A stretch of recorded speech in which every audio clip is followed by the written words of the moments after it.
Live from Washington, D.C., Sekulow Live. Phone lines are open for your questions right now.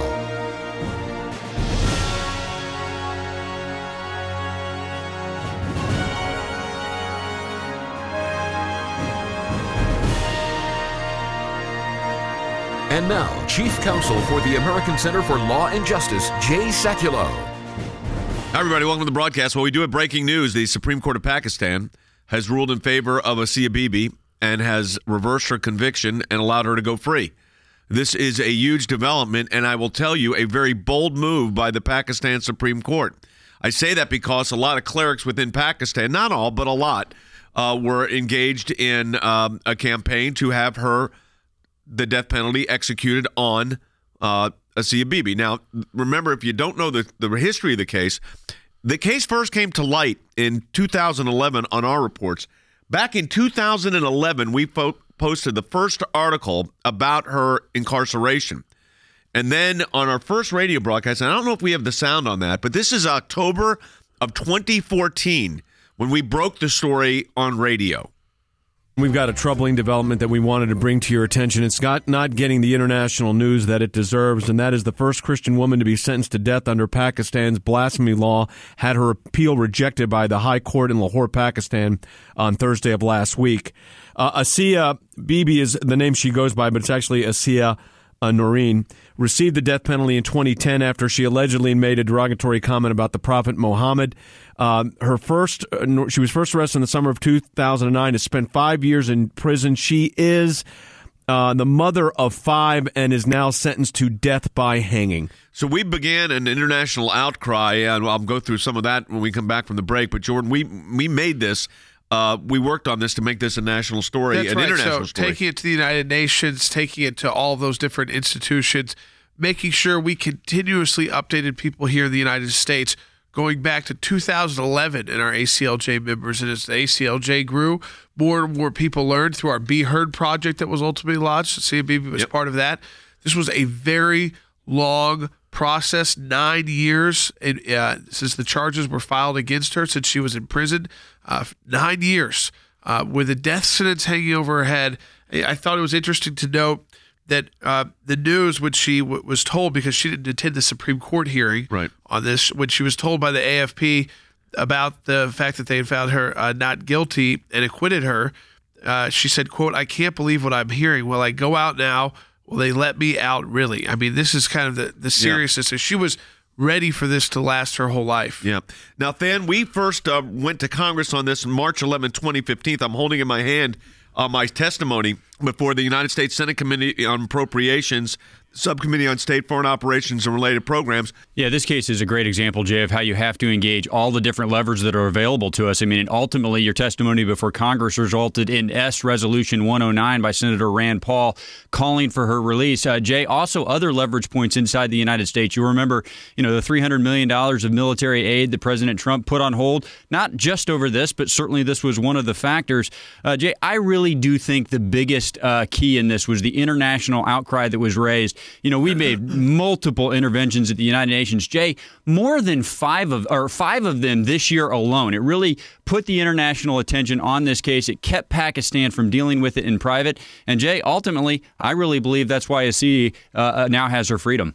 Well, she does. And this was, I want to thank all of our ACLJ members, 821,000 of you. So 821,590 signed this petition over the last, I think it's been up for about 4 years.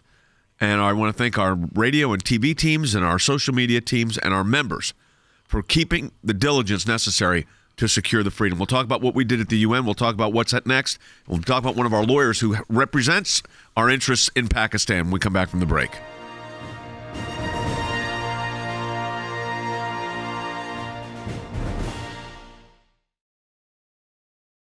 At the American Center for Law and Justice, we've been aggressively working in Congress and through our global offices, including in the region, to defend persecuted Christians.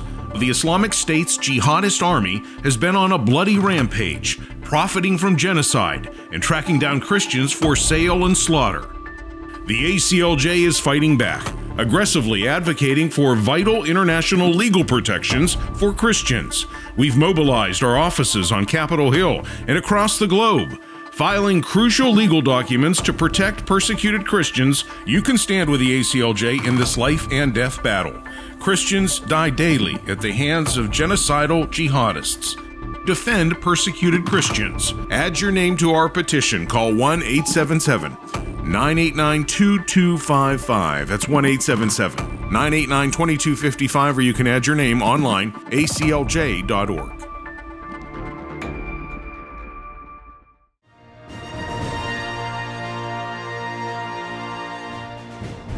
Sentenced to death, 9 years in prison, Christian woman Asia Bibi freed by the Pakistan Supreme Court.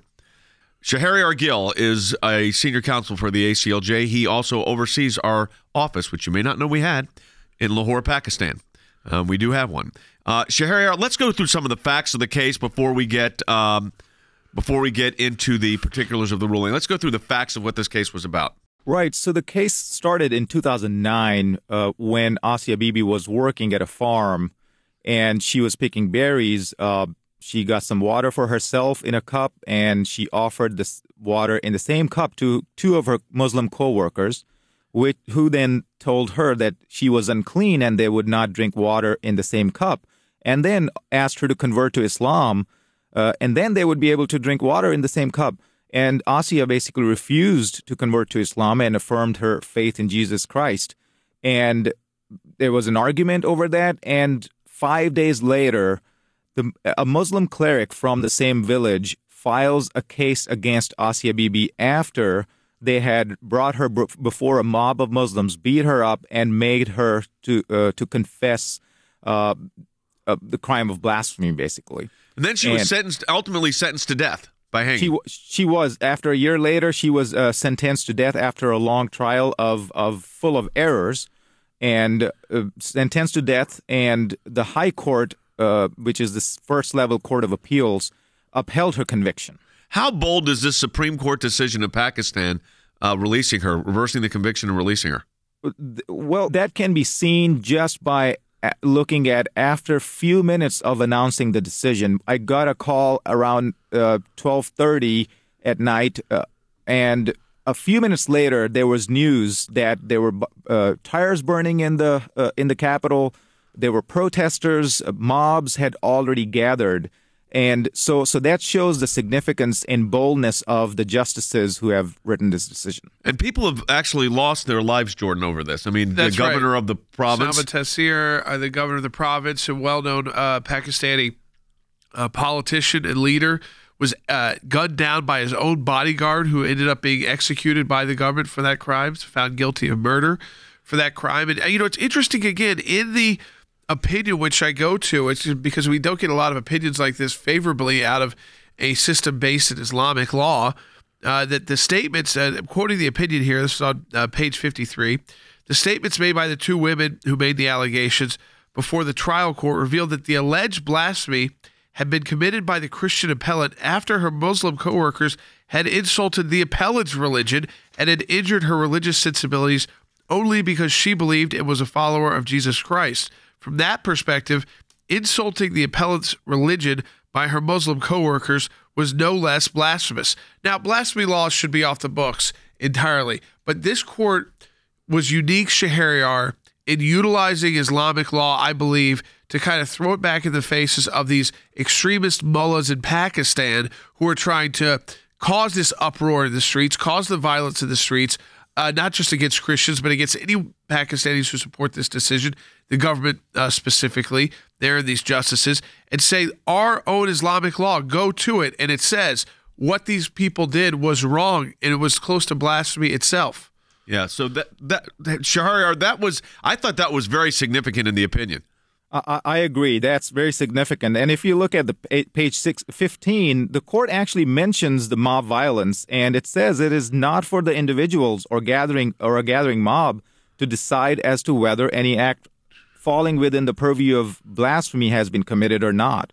And then the court said, but at the same time, false allegations regarding commission of such an offense is equally detestable beside being culpable. So, Harry, what was your read? I mean, I was Shahriar sent the opinion last night.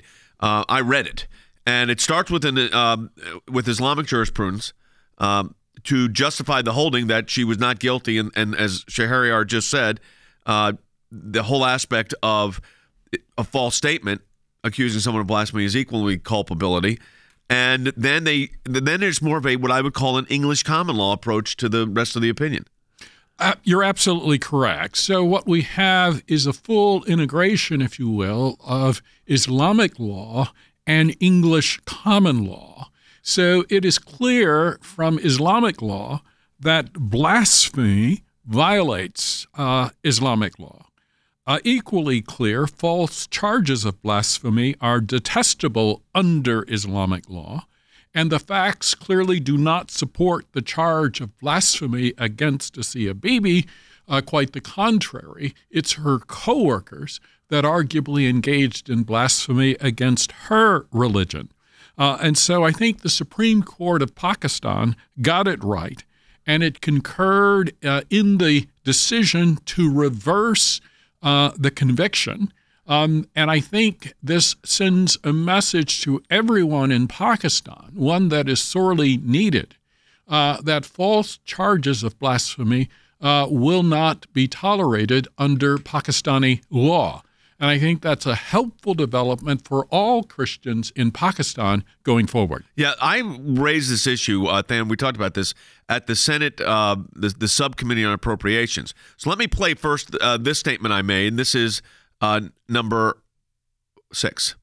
Asia Bibi is a Christian mother of 5. She remains on death row for offering water to a Muslim co-worker of hers. After advocating for reform, the governor of the area was assassinated and killed. So this is, don't forget this portion, that someone was assassinated and killed because of this, Shahriar. I mean, people have lost their lives over this. Governor was actually helping Asia Bibi, and he was preparing a petition for clemency for her when he had called blasphemy laws the black laws, and his own security guard shot him 21 times over that statement, and just because he was supporting Asia Bibi. And also, Shahriar, a number of judges in this case, including the High Court, it would get to this stage, and then they would start resigning. Actually, some resigned their seats rather than hear this case and be responsible for the outcome. That's correct. If you remember, one of the hearings at the Supreme Court actually was postponed because one of the judges recused himself. And because he said he was involved in a prior case of the governor's assassination case. Even though legally it had no bearing on this case, he still had to recuse himself because they don't want to touch it. So it took these brave. I mean, I think it's fair to say when it's fair, you have to be really acknowledged. It took very brave judges on the high court here, Absolutely. the Supreme Court of Pakistan, to take this stand. Publicly, put their names are on it, and so you really have to be in prayer for not just Asia Bibi and her safety, but the safety of these judges, because they can't trust, as we pointed out, their own security. Right. In these kind of situations, this makes it a very volatile time in Pakistan, in a place that can match, it can light very quickly, and it has. I think to underscore the violence that's broken out was immediate, as Shahriar said. I'm holding in my hands documents that we submitted to the United Nations for our television audience watching on social media. These are documents that we submitted to the United Nations. We've got several of those. We sent a letter to the ambassador of the Islamic Republic of Iran. We testified before Capitol Hill, before the Senate. So, Than, when I look at the efforts here, it literally was a global effort. Yeah, sustained over almost a decade, Jay. I mean, 5 submissions before the United Nations in 2018 alone, at least 10 over the last several years, and as well as the testimony that you played before the United States Senate. But, Jay, again, the theme that you made and that we made in each of those venues each and every time is really the one that Jordan was just making, is that the reason that blasphemy law strikes such fear in the hearts of Pakistanis is because often they do stick without facts. I mean, you heard Shahriar going through the fact pattern of this case, and I'm sure our listeners thought, well, this is ridiculous. there's no way those charges will stick. But, Jay, we have seen this time and time again. They do stick, and that is why the international attention on the case was so critical, so that Pakistan couldn't just deal with this in private. Yep. And I would just underscore what you just said a moment ago about the courage that it took for the Supreme Court to put the names on this ruling. Jay, I am really hopeful that this ruling will set a precedent in some of these cases that we work on going forward, that when these blasphemy charges come forward, they have to be supported by facts. That's what we've seen in the past. Even when they're not supported, sometimes they stick. I hope this case changes that. When we come back from the break, I'm going to play for you a testimony that our lawyers from the European Center for Law and Justice gave on Asia Bibi's case. 821,000 of you signed the petition for Asia Bibi, which is incredible, and she's been released now and is free. We have also a petition up right now to pray for and protect those facing genocide because of their faith. That petition is also now up at ACLJ.org. We encourage you to sign it. You just go right to the website at ACLJ.org. And by the way, we're also in a matching challenge at ACLJ.org. So any amount you donate to us, we get a matching gift for. And you saw in these cases, makes a big difference to be able to advocate around the globe. Your support of the ACLJ and our affiliates around the world makes that happen. So any amount you donate $10, we get 20. You donate 100, we get 200. ACLJ.org. We're in a matching challenge month for November. ACLJ.org.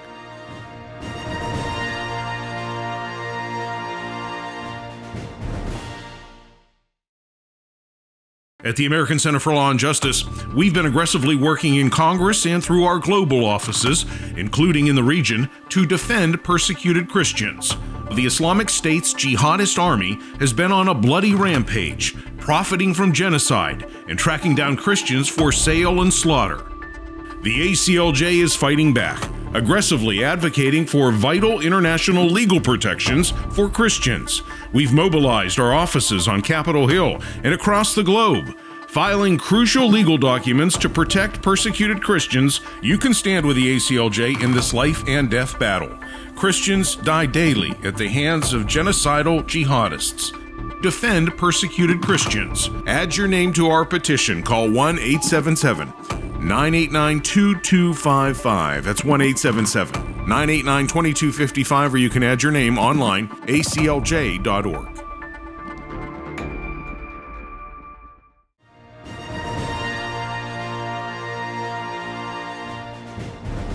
Big victory. Asia Bibi freed, found not guilty. Decision reversed. What's the actual process now, Shahryar, that goes on in her release? Normally, when a decision like this happens, a prisoner is basically released in normal circumstances from the prison. The family comes, picks them up, and that's what happens. I don't think that's what's going to happen here.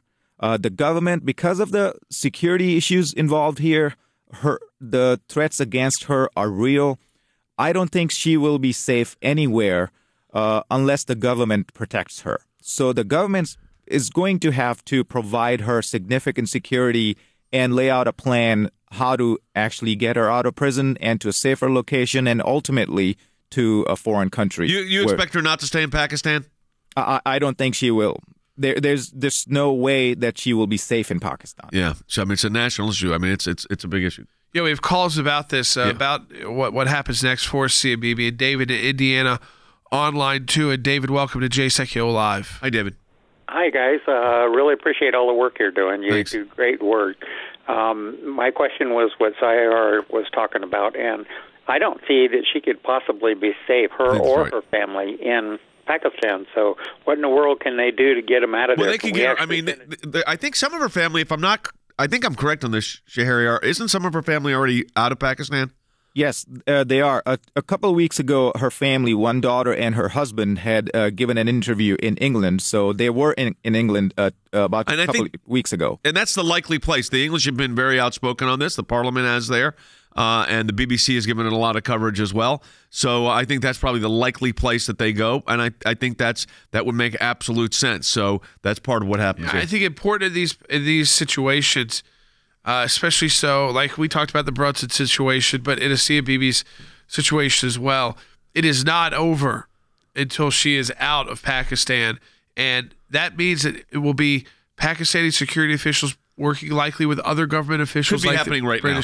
That they need to make this happen very quickly because it's a volatile situation in the streets, much more so than even in Turkey, with Andrew Brunson's situation. She's well known in Pakistan. This was a story reported on by extremists. They utilize this. Yeah, we saw that on Twitter. On social media, but they are taking to the streets as well. So it's become real.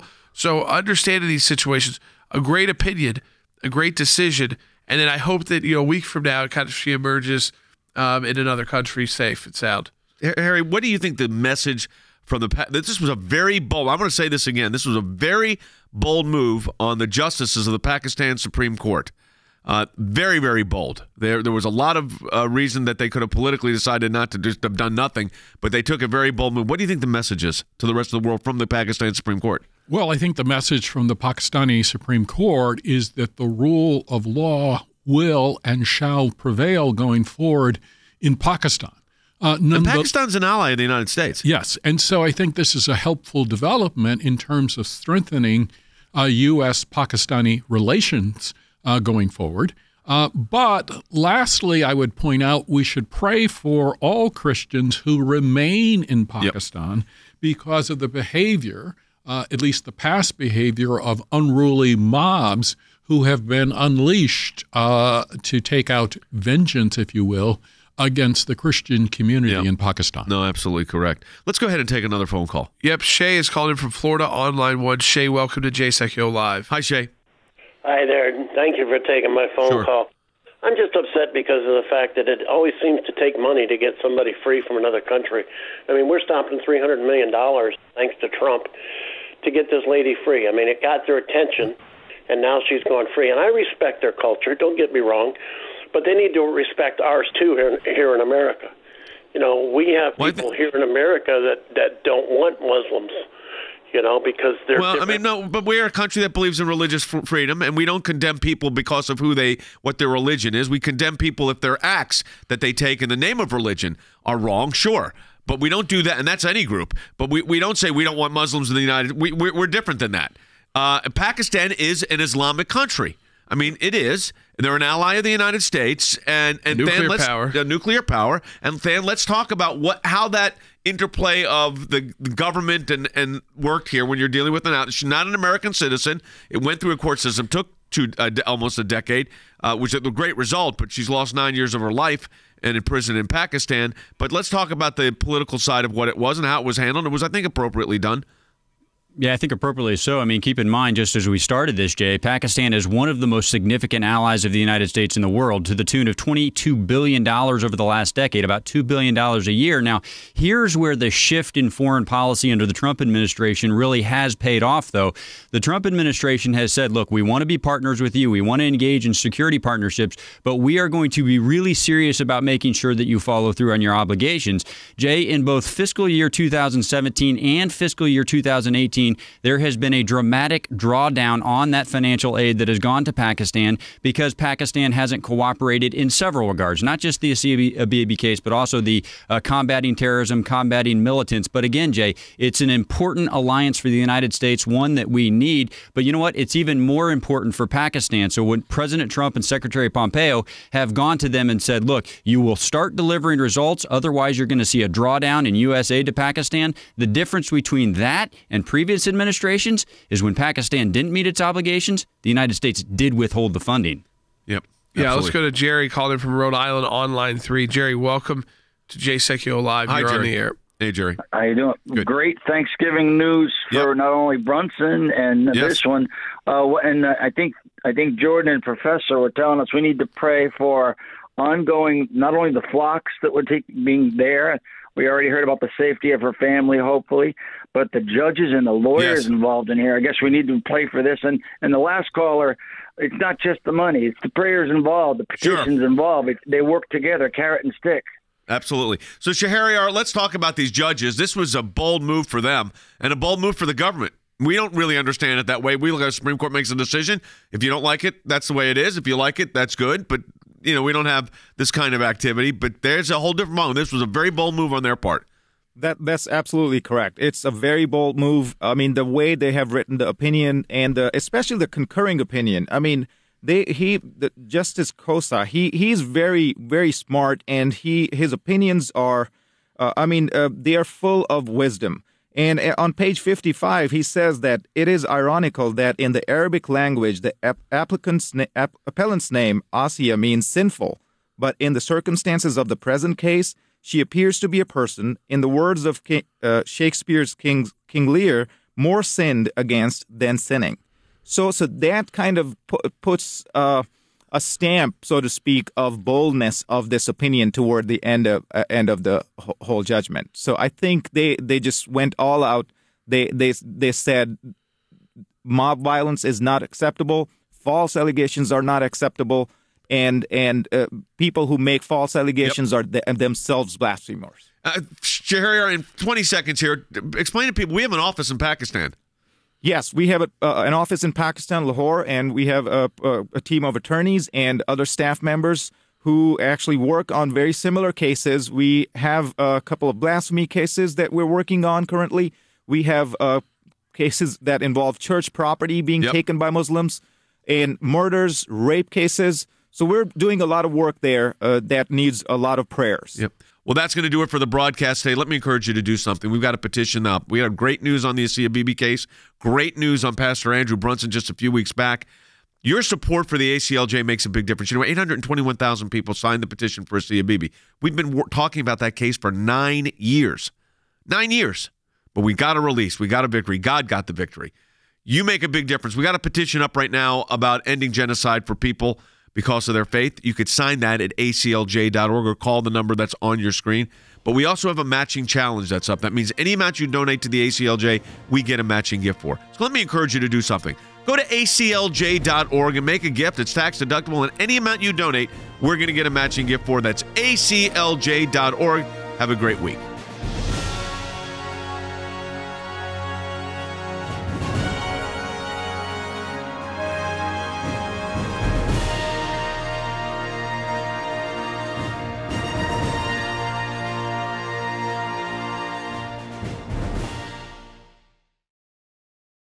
At the American Center for Law and Justice, we've been aggressively working in Congress and through our global offices, including in the region, to defend persecuted Christians.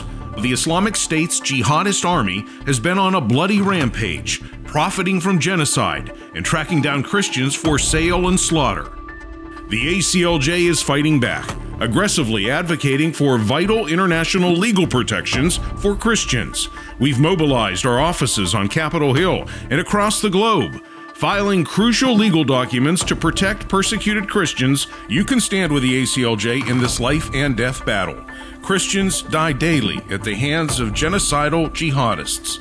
Defend persecuted Christians. Add your name to our petition. Call 1-877-989-2255. That's 1-877-989-2255, or you can add your name online, aclj.org.